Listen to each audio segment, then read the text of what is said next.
ನಾನು lotus ಆಯುರ್ಕೇರ್ Ayurveda ಹಾಸ್ಪಿಟಲ್ನ managing director ಹಾಗೂ chief physician ಆಗಿ ಸುಮಾರು 10 ವರ್ಷಗಳಿಂದ ನಾವು ಕೆಲಸ ಮಾಡ್ತಾಯಿದ್ದೀನಿ. ಇತ್ತೀಚಿನ ದಿನಗಳಲ್ಲಿ ನಾವು ಸ್ಕಿನ್ ಆ್ಯಂಡ್ ಹೇರ್ ಕಾಯಿಲೆಗಳು ತುಂಬ ನೋಡ್ತಾ ಇದ್ದೀವಿ. ಸಿಂಪಲ್ ಅರ್ಟಿಕೇರಿಯಾ, ಅಲರ್ಜಿ ಮತ್ತು ಫಂಗಲ್ ಇನ್ಫೆಕ್ಷನ್, ನಾನ್ ಇನ್ಫೆಕ್ಷಿಯಸ್ ಆಗಿರ್ಬೋದು, ಸೋರಿಯಾಸಿಸ್, ಈ ಥರ ಸುಮಾರು ಮೈಲ್ಡಿಂದ ಹೈಯರ್ ವರ್ಷನ್ ಅಥವಾ ಕ್ರಾನಿಕ್ ಅಂತ ಹೇಳ್ಬೋದು, ಆಟೋಇಮ್ಯೂನ್ ಸ್ಕಿನ್ ಡಿಸೀಸ್ ಬರ್ತಾ ಇದೆ. ನಾವು ಇವತ್ತು ಒಣ ಚರ್ಮಕ್ಕೆ ಆಯುರ್ವೇದದ ಸಲಹೆಗಳು ಏನೇನಿದೆ ಅಂತ ತಿಳ್ಕೊಳ್ಳೋಣ. ಅದಕ್ಕೂ ಮೊದಲು ಒಣ ಚರ್ಮ ಅಂದರೆ ಏನು? ಒಣ ಚರ್ಮ ಅಂದರೆ ಈಗ ಮುಟ್ಟಿದ್ರೆ ರಫ್ ಆಗಿರುತ್ತೆ ಅಥವಾ ಟೈಟ್ ಫೀಲ್ ಆಗುತ್ತೆ ನಮಗೆ. ಆಮೇಲೆ ಗೆರೆ ಅಥವಾ ವೈಟ್ ಲೈನ್ಸ್ ಕಾಣಿಸುತ್ತೆ ಮೈ ತುಂಬ ಎಲ್ಲ. ಆಮೇಲೆ ಇರಿಟೇಷನ್ನು, ಇಚ್ಚಿಂಗು ಶುರು ಆಗುತ್ತೆ. ಸ್ವಲ್ಪ ಏನು ಮಾಯ್ಶ್ಚರೈಸರ್ ಬೇಕೇ ಬೇಕು ಅಥವಾ ಹಚ್ಚಿದ್ರೂ ಜಾಸ್ತಿ ಹೊತ್ತು ನಿಲ್ಲೋದಿಲ್ಲ. ಆಮೇಲೆ ಫೈನ್ ಲೈನ್ಸು, ರಿಂಕಲ್ಸು, ಜಾಸ್ತಿ ಮುಖದಲ್ಲಿ ಸಿಕ್ ಕಾಣಿಸೋದು, ಇದೆಲ್ಲನೂ ಒಣ ಚರ್ಮದ ಲಕ್ಷಣಗಳು. ಇದು ಆಯುರ್ವೇದದ ಪ್ರಕಾರ ಒಣ ಚರ್ಮ ಯಾಕೆ ಬರುತ್ತೆ? ವಾತದೋಷ ಅಂದರೆ ಬಾಡಿಯಲ್ಲಿ ಡ್ರೈನೆಸ್ ಮಾಡೋದು ಹೆಚ್ಚಿಗಿರುವಾಗ, ವಾತಾವರಣದಿಂದ ಆಗಿರ್ಬೋದು, ಸ್ವಂತ ಪ್ರಕೃತಿಯಿಂದನೂ ಆಗಿರ್ಬೋದು. ಅದನ್ನು ಜಾಸ್ತಿ ಆದಾಗ ವೃಕ್ಷತೆ ಅಂದರೆ ಡ್ರೈನೆಸ್, ಖರತೆ ಅಂದರೆ ರಫ್ನೆಸ್, ಮತ್ತು ಶಾವವರ್ಣ ಅಂದರೆ ಸ್ವಲ್ಪ dryness, black feeling, like skin tone ಸ್ವಲ್ಪ ಕಡೆ ಕಪ್ಪಾಗಿದೆ, ಸ್ವಲ್ಪ ಇದು ಆಗಿದೆ ಅಂತ ಹೇಳ್ತಾರಲ್ಲ, ಕೈಯೆಲ್ಲ ಕಪ್ಪಾಗಿದೆ. ಇದೆಲ್ಲನೂ ವಾತದೋಷ ಜಾಸ್ತಿ ಆದಾಗ ಬರುತ್ತೆ. ಇನ್ನು ಇದು ಯಾಕೆ ಬರುತ್ತೆ? ನಮ್ಮ ಆಯುರ್ವೇದದಲ್ಲಿ ದೋಷಗಳಿದೆ. ಅದ್ರ ಪ್ರಕಾರ ಪ್ರಕೃತಿನ ಕನ್ಸಿಡರ್ ಮಾಡ್ತೀವಿ. ವಾತ, ಪಿತ್ತ, ಕಫ ಅಂತ 3 ದೋಷಗಳು ಎಲ್ಲರಲ್ಲೂ ಇರುತ್ತೆ. ಆದರೆ ಒಂದು ದೋಷ ಜಾಸ್ತಿ ಇರುತ್ತೆ. ವಾತ ಪ್ರಧಾನ ಇರೋ ಪ್ರಕೃತಿಯವರಿಗೆ ಯೂಶ್ವಲಿ ಸ್ಕಿನ್ನು ಡ್ರೈ ಇರುತ್ತೆ. ಮತ್ತು ವಾತಾವರಣದಿಂದ ಚಳಿಗಾಲ ಆಗಿರಬಹುದು, ಅಲ್ಲೇ ನಾವು ಸರಿಯಾಗಿ ಟೇಕ್ ಕೇರ್ ಮಾಡಲಿಲ್ಲ ಅಂದರೆ ನಾರ್ಮಲ್ ಆಗಿ ಒಣ ಗಾಳಿಯಿಂದ ನಮಗೆ ಡ್ರೈ ಸ್ಕಿನ್ ಆಗುತ್ತೆ. ಇನ್ನು ಬೇಸಿಗೆಯಲ್ಲೂ ಕೂಡ ತುಂಬ ಜನರಿಗೆ ಆಗಲ್ಲ, ಬಟ್ ಸುಮಾರು ಜನರಿಗೆ ಆಗುತ್ತೆ. ಕೈಗಾಲು ಎಲ್ಲ ಸುಲಿಯೋದಾಗಲಿ, ಶೀಳೋದಾಗಲಿ, ಡ್ರೈ ಆಗೋದು, ಇದು ಮೋಸ್ಟ್ಲಿ ಪಿತ್ತ ಪ್ರಧಾನ ಪ್ರಕೃತಿಯವರಲ್ಲಿ ಆಗುತ್ತೆ. ಇನ್ನು ಏನೇನು ಮಾಡಿದ್ರೆ ನಮ್ಮ ಒಣ ಚರ್ಮನ ನಾವು ತಡೆಗಟ್ಟಬಹುದು ಅಂತ ನೋಡೋಣ. ಪೌಷ್ಟಿಕಾಂಶ ಆಹಾರ ಅಂದರೆ ನ್ಯೂಟ್ರಿಷಿಯಸ್ ಆಹಾರ, ಇದನ್ನು ನಾವು ಮೋಸ್ಟ್ಲಿ ತಿನ್ನಲ್ಲ. ನಾವು ದಿನ ನೋಡಿದ್ರೆ ನಮ್ಮ ಲೈಫ್ ಸ್ಟೈಲಲ್ಲಿ ನಾವು ಪೌಷ್ಟಿಕಾಂಶ ಆಹಾರ ಮಿಸ್ ಮಾಡ್ತೀವಿ. ಆಯುರ್ವೇದ ಪ್ರಕಾರ ಹೇಳ್ತಾರೆ ಆಯಿಲ್ ಕಂಟೆಂಟ್ ಜಾಸ್ತಿ ಇರೋ ಆಹಾರ ಅಂದರೆ ಈ ಫುಡ್ಡು ಕರೆದಿರೋದು ಆ ಥರ ಅಲ್ಲ. ನಟ್ಸ್ ಆಗಿರಬಹುದು, ಡ್ರೈ ನಟ್ಸು, ಮತ್ತು ಆಲಿವ್ ಫುಡ್ಡು, ಮತ್ತು ಎಣ್ಣೆಗಳು, ಅಡುಗೆಗೆ ಏನು ಎಣ್ಣೆ ಬಳಸ್ತೀವಿ ಅದು, ಕೊಕೊನಟ್ ಆಯಿಲ್, ಆಲಿವ್ ಆಯಿಲ್, ಈ ಥರ ಎಣ್ಣೆಗಳನ್ನು ನಾವು ಕುಕ್ಕಿಂಗಲ್ಲಿ ಬಳಸಬೇಕು. ತುಪ್ಪ, that is most important. We have to use more ghee. ನಮ್ಮ ಆಹಾರ ರೆಡಿ ಆದಮೇಲೂ ಕೂಡ ನಾವು ಬಿಸಿ ಆಹಾರದಲ್ಲಿ ತುಪ್ಪನ ಜಾಸ್ತಿ ಯೂಸ್ ಮಾಡಬೇಕು. ಮತ್ತು ಧಾನ್ಯಗಳು, ಹೋಲ್ ಧಾನ್ಯಗಳನ್ನು ಜಾಸ್ತಿ ಯೂಸ್ ಮಾಡಿದ್ರೆ ಅದರಲ್ಲಿ ಎಸೆನ್ಷಿಯಲ್ ಫ್ಯಾಟಿ ಆಸಿಡ್ಸು ಅದೆಲ್ಲ ಇರುತ್ತೆ, ಅದು ತುಂಬ ಉಪಯೋಗ ಆಗುತ್ತೆ. Second main important is hydration. Water content ನಮ್ಮ ಬಾಡಿಯಲ್ಲಿ ತುಂಬ ಹೇರಳವಾಗಿ ಇರೋದಿಲ್ಲ, ಅದರಿಂದ ಡ್ರೈನೆಸ್ಸು ಜಾಸ್ತಿ ಆಗುತ್ತೆ. ನಾವು ದಿನಕ್ಕೆ 2-3 ಲೀಟ್ರ್ ಕುಡಿಬೇಕು, ನಾನು ಕುಡಿತಾ ಇದ್ದೀನಿ ಅಂತ ಅನ್ಕೋತೀವಿ. ಆದರೆ ಕರೆಕ್ಟಾಗಿ ಮೇಜರ್ ಮಾಡಿ ನೋಡಿ ನಾವು ಕುಡಿತಾ ಇರೋದಿಲ್ಲ.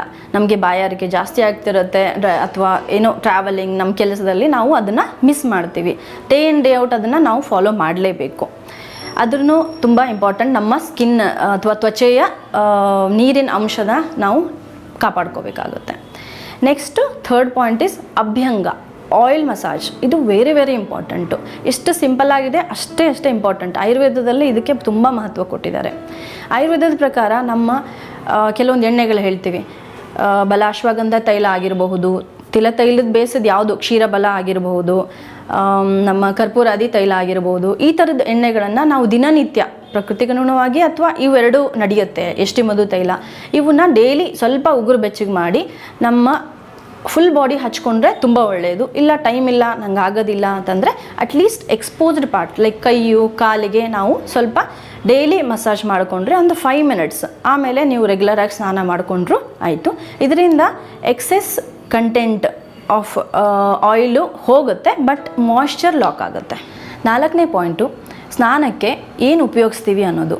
ಈ ಸ್ನಾನಕ್ಕೆ ನಾವು ಈ ಕೋಲ್ಡ್ ಪ್ರೊಸೆಸ್ ಸೋಪು ಮಾರ್ಕೆಟಲ್ಲಿ ಏನು ಸಿಗುತ್ತಲ್ಲ ತುಂಬ ಹಾಶ್ ಆಗಿರುತ್ತೆ, ಅದರಿಂದನೂ ಎಲ್ಲ ಮಾಯ್ಶ್ಚರು ಹೊರಟೋಗುತ್ತೆ. ಅದನ್ನು ಸ್ವಲ್ಪ ನಾವು ಅವಾಯ್ಡ್ ಮಾಡಬೇಕು. ಅದರ ಹೊರತಾಗಿ ಆಯುರ್ವೇದ ಪುಡಿಗಳು, ನಾನು ಒಂದು ಮಧ್ಯೆ ಹೇಳ್ತೀನಿ, ಒಂದು ಗ್ರೀನ್ ಗ್ರಾಮ್ ಪೌಡರು, ಎಷ್ಟಿ ಮಧು, ದಾರು ಹರಿದ್ರ ಅಂದರೆ it is a type of ಅರಿಶಿಣ, ಬೇರೆ ಅರಿಶಿಣ. ಈ ಬೇರೆ ರೆಗ್ಯುಲರಾಗಿ ಅರಿಶಿಣ ಯೂಸ್ ಮಾಡಿದ್ರೆ ನಮಗೆ ಯೆಲ್ಲೋನೆಸ್ ಬರುತ್ತೆ.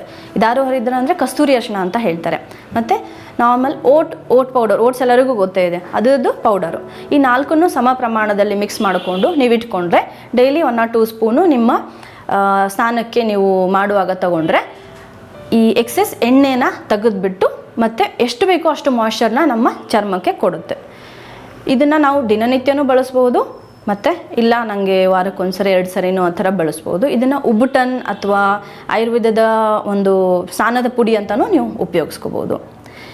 ನೆಕ್ಸ್ಟು ನಮ್ಮ ಈ ಇತ್ತೀಚಿನ ದಿನಗಳಲ್ಲಿ ಸ್ಟ್ರೆಸ್ಸು, ನಿದ್ರಾಹೀನತೆ, balanced life style is very very important. ನಾನು ಎಲ್ಲ ಮಾಡ್ತೀನಿ, ನಾನು ಮಾಯ್ಶ್ಚರ್ ಆಗ್ತೀನಿ, ನಾನು ಆಹಾರ ತಿಂತೀನಿ, ಆದರೆ ನಿದ್ದೆನೇ ಮಾಡಲ್ಲ, ನಂಗೆ ತುಂಬ ಸ್ಟ್ರೆಸ್ ಇದೆ. ಸೊ ಇದೆಲ್ಲ ವರ್ಕ್ ಆಗಲ್ಲ.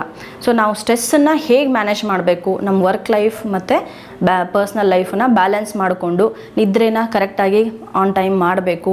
ಅಥವಾ ಸೌಂಡ್ ಸ್ಲೀಪ್, 4 ಗಂಟೆ ನಿದ್ರೆ ಮಾಡಿದ್ರೂ ನಡೆಯುತ್ತೆ, ಆದರೆ ಸೌಂಡ್ ಸ್ಲೀಪ್ ಇರಬೇಕು. ಅದರಿಂದ ಬಾಡಿಯಲ್ಲಿ ಡ್ರೈನೆಸ್ಸು ಆಗೋದಿಲ್ಲ. ಅದರ್ವೈಸ್ ಆ ಸ್ಟ್ರೆಸ್ ಹಾರ್ಮೋನ್ಸು ಜಾಸ್ತಿಯಾಗಿ ಕೂಡ ಓವರ್ ಆಲ್ ಬಾಡಿಯಲ್ಲಿ ಡ್ರೈನೆಸ್ ಆಗಿಬಿಟ್ಟು ನಮಗೆ ಹೊರಗಡೆ ಕೂಡ ವೃಕ್ಷತೆ ಕಾಣಿಸುತ್ತೆ. ಇನ್ನು ನೆಕ್ಸ್ಟು ಏನು ಮಾಡಬೇಕು ಅಂತ ನಾವು ಹೇಳಿದ್ವಿ. ಏನು ಮಾಡಬಾರ್ದು, ಬಿಸಿ ನೀರಿನ ಸ್ನಾನ. ಎಲ್ಲರೂ ನಾವು ಬಿಸಿನೀರು ಸ್ನಾನ ಮಾಡ್ತೀವಿ, ಆದರೆ ತುಂಬ ಬಿಸಿನೀರು ಸ್ನಾನ ಮಾಡೋರು ತುಂಬ ಜನ ಇದ್ದಾರೆ. ಡಾಕ್ಟ್ರೇ ನಂಗೆ ತುಂಬ ಬಿಸಿನೀರು ಬೇಕು, ಇಲ್ಲಾಂದರೆ ನನಗೆ ಸ್ನಾನ ಮಾಡಿದ ಫೀಲೇ ಆಗಲ್ಲ. ಇದು ತುಂಬ ಕೆಟ್ಟದ್ದು. ಇದರಿಂದ ಏನಾಗುತ್ತೆ, ಚರ್ಮ ತುಂಬ ಇರಿಟೇಟ್ ಆಗುತ್ತೆ. ನಮ್ಮ ಚರ್ಮ ರೋಮಕೂಪ ಇರುತ್ತಲ್ಲ, ಅದು ಓಪನ್ ಆಗುತ್ತೆ.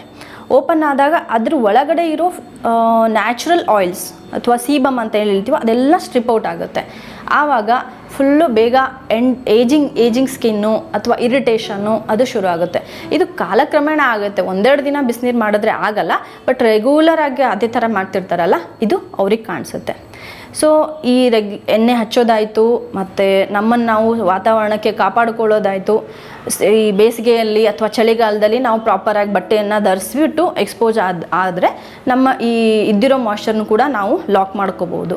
ಈ ಸಿಂಪಲ್ ಟಿಪ್ಸನ್ನು ನೀವು ಫಾಲೋ ಮಾಡಿದ್ರೂ ಕೂಡ ನಮ್ಮ ಈ ಡ್ರೈ ಸ್ಕಿನ್ ಇಂದ ಬರೋ ಕಾಯಿಲೆಗಳು, ಈ ಸೋರಿಯಾಸಿಸ್, ಎಕ್ಸಿಮಾ ಅಥವಾ ಸಿಂಪಲ್ ಇಚ್ಚಿಂಗ್, ಸಿವಿಯರ್ ಇಚ್ಚಿಂಗ್, ಈ ಏಜ್ ಆದವರು 60+ ಇರೋರಿಗೆ ತುಂಬ ಈಚಿಂಗ್ ಅಂತ ಬರ್ತಾರೆ ಪ್ರಾಬ್ಲಮ್ಮು, ಬಟ್ ಏನೂ ಕಾಯಿಲೆ ಇರೋದಿಲ್ಲ. ಸಿಂಪಲ್ ಮಾಯ್ಶ್ಚರೈಸರ್ ಅಥವಾ ಎಣ್ಣೆ ಅಂಶ ಕೊಟ್ಟುಬಿಟ್ರೆ ಅದಕ್ಕೂ ಸರಿ ಹೋಗುತ್ತೆ. ಸೊ ಇದನ್ನೆಲ್ಲ ನಾವು ಕಾಪಾಡ್ಕೋಬಹುದು, ಬೇರೆ ಕಾಯಿಲೆಗಳನ್ನು ಮುಂದುವರಿಯೋದನ್ನು ತಡ್ಕೋಬಹುದು. ಇಲ್ಲಿವರೆಗೂ ಡ್ರೈ ಸ್ಕಿನ್ ಇರೋರು ಈ ಎಲ್ಲ ಟಿಪ್ಸನ್ನು ಫಾಲೋ ಮಾಡಿ, ಖಂಡಿತ ಇದು ಉಪಯೋಗ ಆಗುತ್ತೆ. ನಿಮ್ಮ ಡ್ರೈ ಸ್ಕಿನ್ನು ನಾರ್ಮಲ್ ಸ್ಕಿನ್ನಿಗೆ ಬರುತ್ತೆ. ಇದನ್ನೆಲ್ಲ ಫಾಲೋ ಮಾಡಿ ನನಗೆ ನೋಡ್ತಾ ಇರಿ. ಮುಂದೆ ನಾವು ಇನ್ನೊಂದು ಟಾಪಿಕ್ ಜೊತೆ ಮತ್ತೆ ಬರ್ತೀನಿ. ನಮಸ್ಕಾರ.